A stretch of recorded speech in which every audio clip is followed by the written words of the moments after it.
तो बच्चों अब हम लोगों ने पिछले वीडियो में वैल्यू एडेड मेथड का कंसेप्ट देखा था। इस वीडियो के अंदर मैं आपको वैल्यू एडेड मेथड के क्वेश्चंस कराऊंगा। मैं जो बुक फॉलो करूंगा बच्चों, वैसे तो मेरे को लगता है काफ़ी बच्चों के पास होगी। अभी जो मैं बुक फॉलो करूंगा, मैं टी.आर. जैन वी.के. ओरी वाली बुक फॉलो करूंगा जो नॉर्मली चलती है काफ़ी जगह, ठीक है ना। स्टिल अगर आपके पास बुक नहीं हो तो आप क्वेश्चंस मेरे इस शीट में मैं क्वेश्चंस भी लिख दूंगा और काफ़ी जगह मैं क्वेश्चन बता दूंगा। पॉज करके वीडियो क्वेश्चन नोट कर लेना, ठीक है ना। और क्वेश्चंस आप इससे देख लेना, आप आपके पास जो भी बुक है उससे प्रैक्टिस करना। कहीं डाउट हो तो मेरे को आप व्हाट्सअप कर देना, ठीक है। नाउ अब क्वेश्चन मैं पहला ले रहा हूँ, ये टी.आर. जैन वी.के. ओरी जिसके पास बुक है वो वैल्यू एडेड मेथड में जस्ट बाद में क्वेश्चन गिवन है। तो एक बार मैंने वैसे क्वेश्चन नोट कर लिया, जहाँ जहाँ क्वेश्चन मैं आपको इजीली मैं आपके सामने रख दूंगा, पॉज करके नोट कर लेना। यहाँ पर तो ये क्वेश्चन आप आराम से एक बार नोटिंग कर सकते हो, ठीक है ना।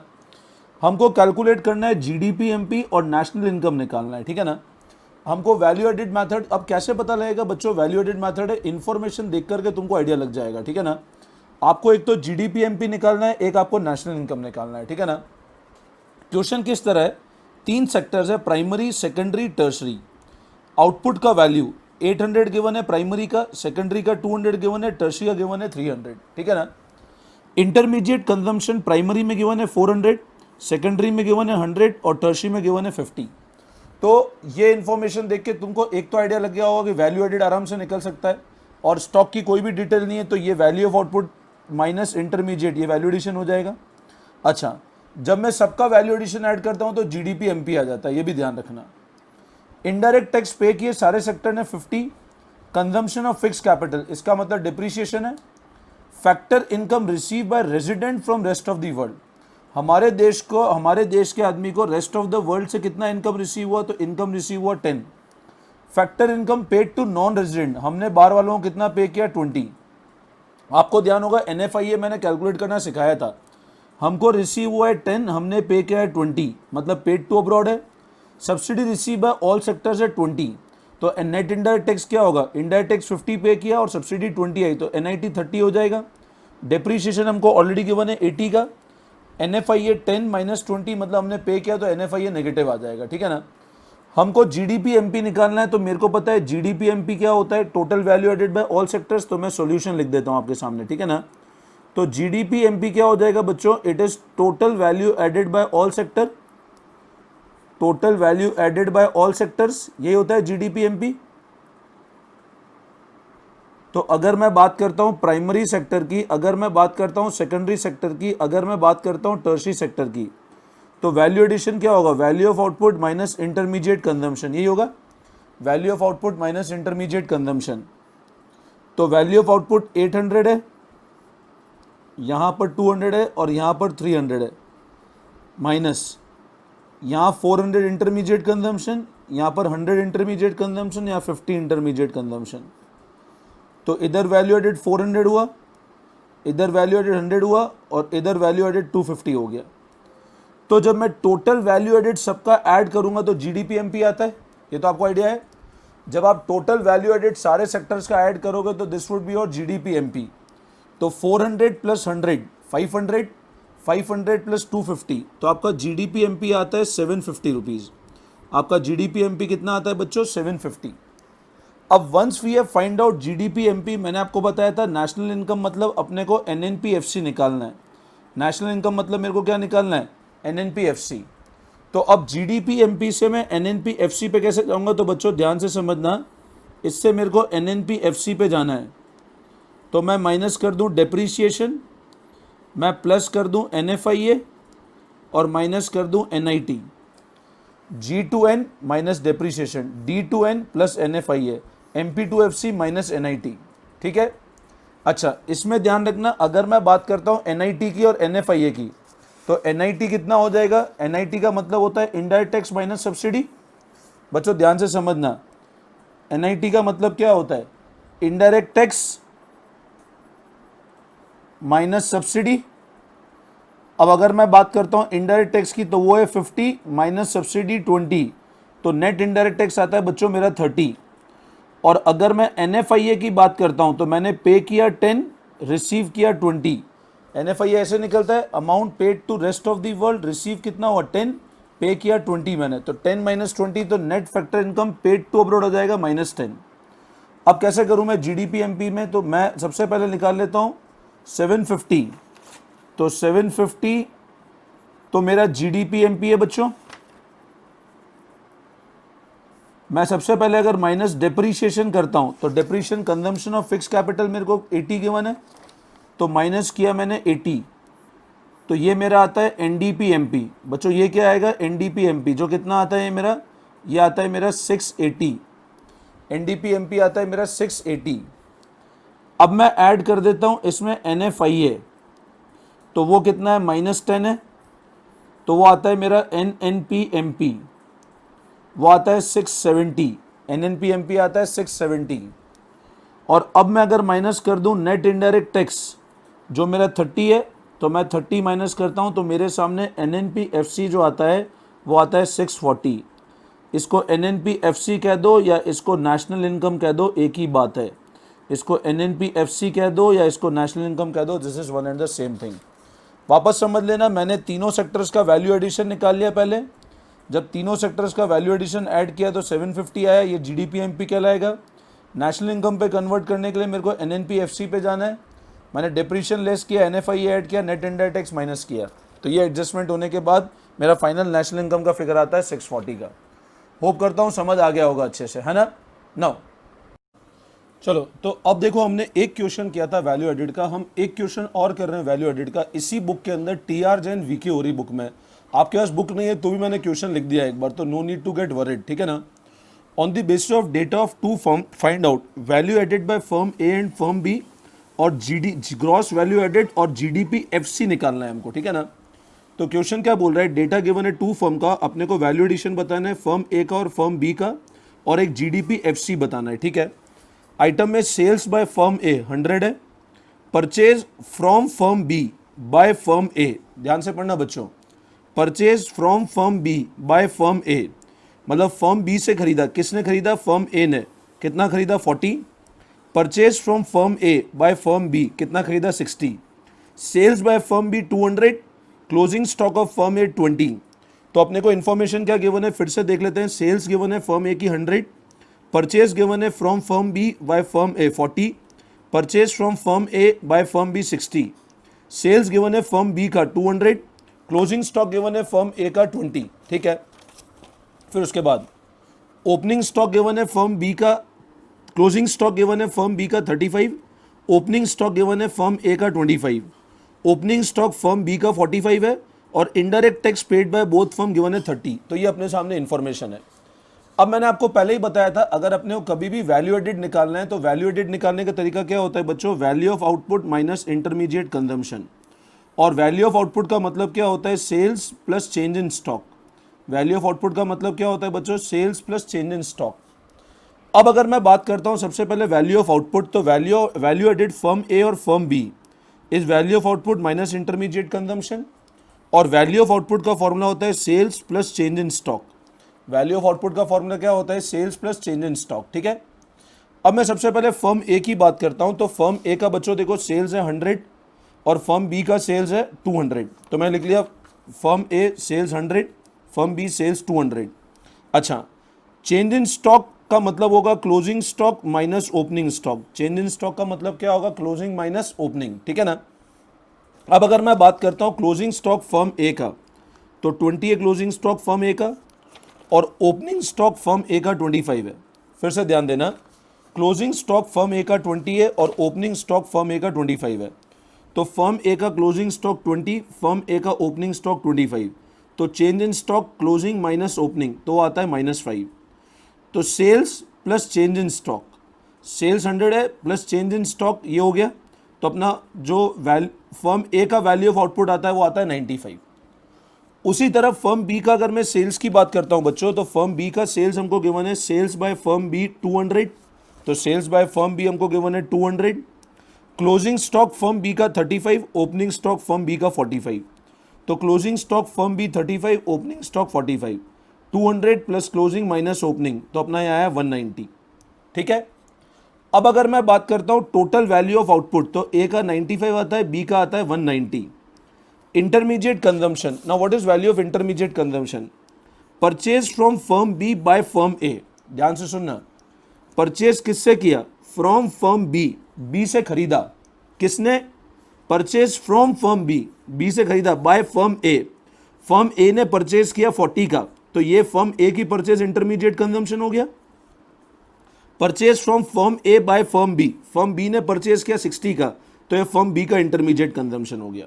ठीक है, now intermediate consumption firm A का 40, इंटरमीडिएट कंजम्पशन फर्म बी का 60। ठीक है, तो ये तो एक बेसिक इंफॉर्मेशन हुई जो अभी आपको मैंने बताई। अब अगर हम लोग बात करते हैं वापस आगे, तो वैल्यू एडेड, तो वैल्यू एडेड क्या होगा? फर्म ए का value of output minus intermediate consumption, तो यह आया 55। जैसे फर्म बी का value of output minus intermediate consumption, तो आया 130। वैल्यू ऑफ आउटपुट मैंने बता रखा है, value of output minus intermediate consumption तो 55, value of output minus intermediate consumption 130। तो जब मैं इन दोनों को ऐड करता हूं तो मेरा टोटल वैल्यू एडेड आता है 185। ये टोटल वैल्यू एडेड को मैं एक और नाम से जान सकता हूं, जीडीपी एमपी के नाम से। एक और किस नाम से जान सकते हैं बच्चों? GDP MP. तो मेरे को क्वेश्चन का जो फर्स्ट पार्ट बोल रहा है कि मेरे को वैल्यू एडिशन निकालना है दोनों का, वो तो मैंने निकाल लिया, value added by firm A and firm B. जब इन दोनों के वैल्यू एडिशन को जोड़ूंगा तो मेरे पास जीडीपी एमपी बन जाएगा। अब क्वेश्चन बोल रहा है आप जीडीपी एफसी बताओ, तो मेरे को पता है जीडीपी एमपी में अगर मैं इनडायरेक्ट टैक्स घटा दूंगा तो जीडीपी एफसी आ जाएगा। तो देखो 185 माइनस 30, तो मेरा जीडीपी एफसी आता है 155। Getting my point? अभी और क्वेश्चन करते हैं, पूरा अच्छे से समझ में आ जाएगा। ठीक है ना? अब स्टूडेंट जो मैं अगले क्वेश्चन आपको करा रहा हूं, मैं 2 क्वेश्चन आपको कराए वैल्यू एडेड के। अब मैं क्वेश्चन आपको करा रहा हूं CBSE exam past 5 year and related ones. Book मेरे पास ये वाले ऑथर की है, लास्ट ईयर का एडिशन है, लेटेस्ट नहीं है, टीआर जैन वीके हो रही। बट अगर आपको इसके क्वेश्चंस आप कर लोगे तो आपके बोर्ड के एग्जाम क्वेश्चन कवर हो जाएंगे। अब मैं क्वेश्चन लिखूंगा नहीं, क्वेश्चन आपको पूरा पढ़ के बता दूंगा, आप लोग पॉज करके क्वेश्चन को नोट कर लेना, तो आपको बिल्कुल क्लियर हो जाएगा क्वेश्चन। ठीक है ना? नाउ अब इसमें मैं क्वेश्चन स्टार्ट कर रहा हूं फ्रॉम क्वेश्चन नंबर, जो मैं करा रहा हूं बेटा उसी सीक्वेंस में फॉलो करेंगे अपन लोग। ठीक है ना? सारे क्वेश्चंस कराऊंगा मैं। ठीक है, now calculate value added by firm A and firm B from the following information. अपने को अभी सिर्फ वैल्यू एडेड मेथड के क्वेश्चन दे रहा हूं, आप लोग पॉज करके क्वेश्चन को नोट कर लेना, तो you would be get clear with the question. ठीक है ना? कोई आराम से विजिबल है क्वेश्चन तुमको। ठीक है ना? और मैं सफिशिएंट टाइम दूंगा रीड करने के लिए और नोटिंग करने के लिए। Purchase by firm A from abroad, मतलब अब्रॉड से परचेज किया फर्म ए ने 60 का, सेल्स है फर्म बी की 180। Purchase by firm A from firm B 100, domestic sale by firm A 220। अब डोमेस्टिक सेल है 220 का, एक्सपोर्ट बाय फर्म ए, तो इन दोनों को जोड़ूंगा तो टोटल सेल आएगा। ध्यान रखना, डोमेस्टिक सेल और एक्सपोर्ट जोड़ूंगा तो टोटल सेल आएगा।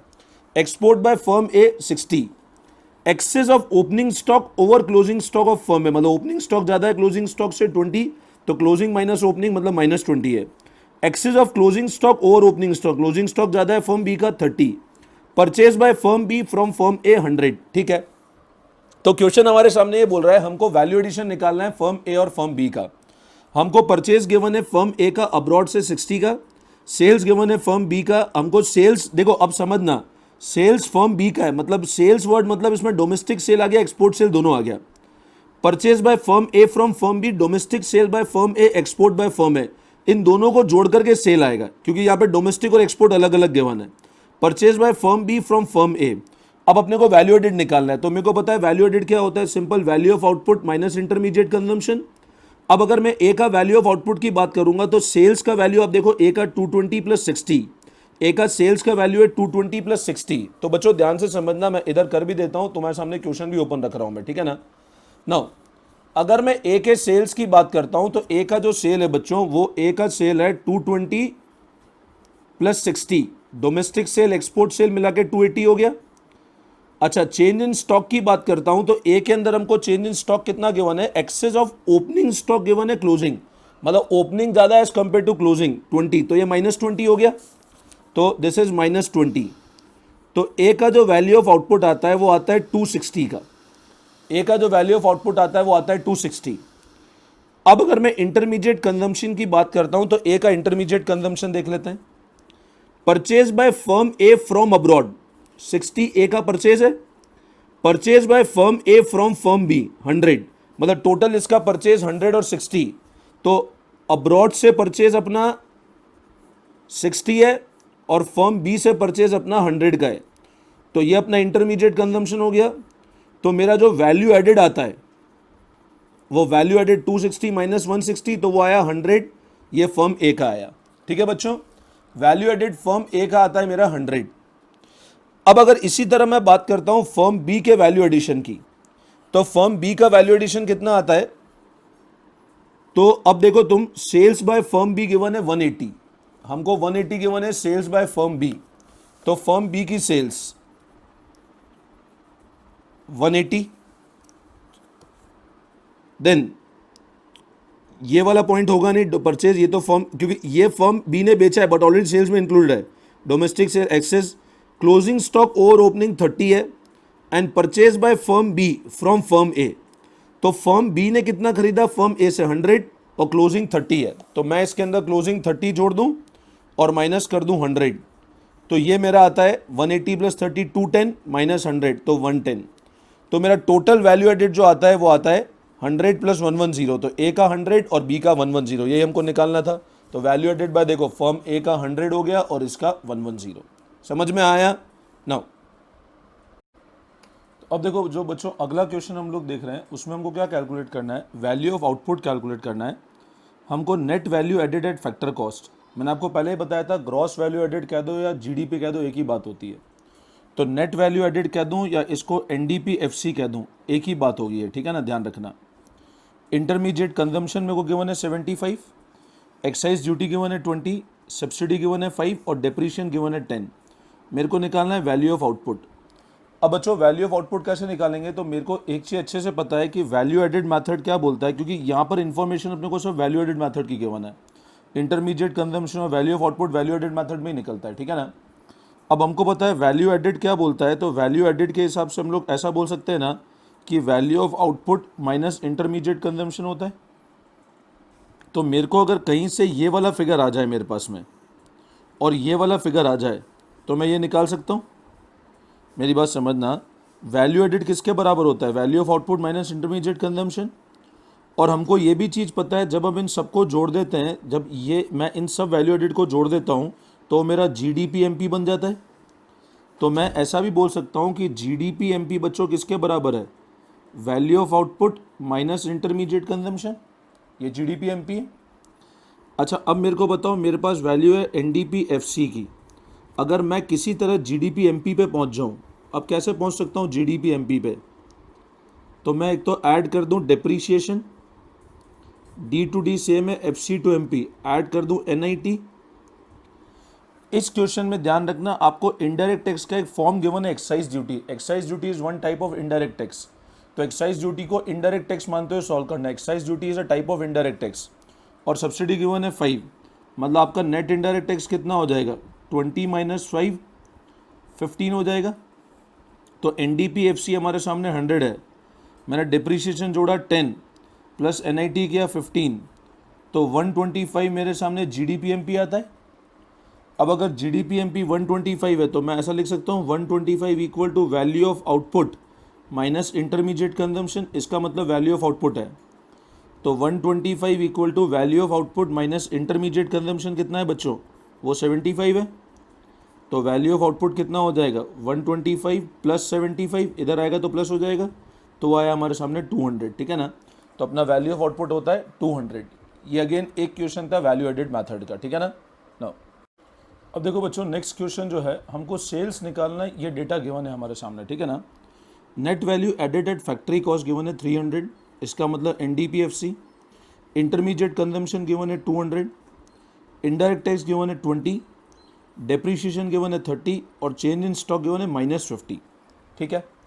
तो एनडीपीएफसी आपको गिवन है 300, intermediate consumption 200, indirect tax 20, depreciation 30 और चेंज इन स्टॉक -50। हमको निकालना क्या है? We need to calculate sales. अब अगेन इन्फॉर्मेशन जो है उसमें मैं बोल सकता हूँ कि वैल्यू एडेड, सॉल्यूशंस पे ध्यान देना, वैल्यू एडेड किसके बराबर होगा बच्चों? Value of output minus intermediate consumption. और हमको पता है वैल्यू ऑफ आउटपुट क्या होता है? Sales plus change in stock, यही होता है। Value added is equal to value of output minus intermediate consumption, और वैल्यू ऑफ आउटपुट क्या होता है? Sales plus change in stock. अब मेरे को एक बात बताओ, मेरे पास एनडीपीएफसी है, मेरे को पता है वैल्यू एडेड को मैं एक और नाम से जानता हूँ जीडीपीएमपी। तो पहले अगर मैं जीडीपीएमपी निकाल के इस वैल्यू को निकाल लूँ तो इसको इसके इक्वेट कर सकता हूँ। तो एनडीपीएफसी से अगर मेरे को जीडीपीएमपी पे जाना है, मैंने अभी पिछले वीडियो में आपको बताया था एन टू जी क्या करें, डेप्रीशिएशन जोड़ दें, और F C to M P क्या करें, अगेन एन आई टी भी जोड़ दूँ मैं। तो अगर मैं बात करता हूँ N D P F C, ये मेरे सामने 300 है, प्लस 30 का डिप्रीशिएशन है, इनडायरेक्ट टैक्स 20 है, सब्सिडी कुछ भी गिवन नहीं है, तो G D P M P आता है मेरे सामने 350। तो G D P M P की वैल्यू आई 350। अब मेरे को पता है G D P M P को मैं ऐसे लिख सकता हूँ, value of output minus intermediate consumption. तो ये आया 350 equal to value of output minus intermediate consumption, मेरे को 200 गिवन है, तो वैल्यू ऑफ आउटपुट आ जाएगा 350, इधर आता है तो प्लस 200, तो आया 550। अब मेरे को पता है वैल्यू ऑफ आउटपुट क्या होता है, sales plus change in stock बच्चों। अब वैल्यू ऑफ आउटपुट में गिवन है 550 equal to sales change stock minus 50 है, तो सेल्स कितना हो जाएगा 550 प्लस 50, तो वो आता है 600, ठीक है ना। 550 प्लस 50 तो वो आता है 600। समझ में आया। तो ये हमने क्वेश्चन किया जिसके अंदर हमको सेल्स निकालना था। Getting my point now. तो बच्चों एक और क्वेश्चन है, ध्यान देना। क्वेश्चन बोल रहा है find net value added at market price. ये जो भी मैं आपको क्वेश्चन करा रहा हूँ सब बोर्ड एग्जाम क्वेश्चन है, मैं अलग अलग वैरायटी करा रहा हूँ। अब आप अपने लेवल पे प्रैक्टिस करना, डाउट्स हो तो मेरे को व्हाट्सअप कर देना। मेरा व्हाट्सअप नंबर 9929411361 है, ठीक है ना। Fix capital goods with a life span of 5 year 15 है। अब फिक्स कैपिटल गुड्स है जिनका लाइफ स्पैन 5 ईयर्स है और वो अमाउंट 15 गिवन है, तो बच्चों इससे हम डेप्रीशिएशन निकाल सकते हैं। 15/5 करेंगे तो 3 डेप्रीशिएशन आ जाएगा। रॉ मटेरियल 6 है, सेल्स 25 है, चेंज इन स्टॉक -2 है, टैक्स ऑन प्रोडक्शन, मतलब ये इनडायरेक्ट टैक्स हो गया हमारा, ठीक है ना।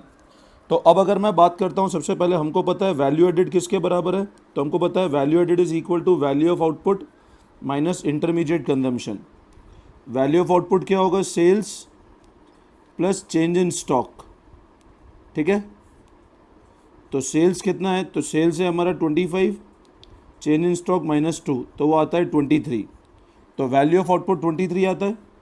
अब मैं कह सकता हूँ G D P M P क्या होगा बच्चों, value of output minus intermediate consumption.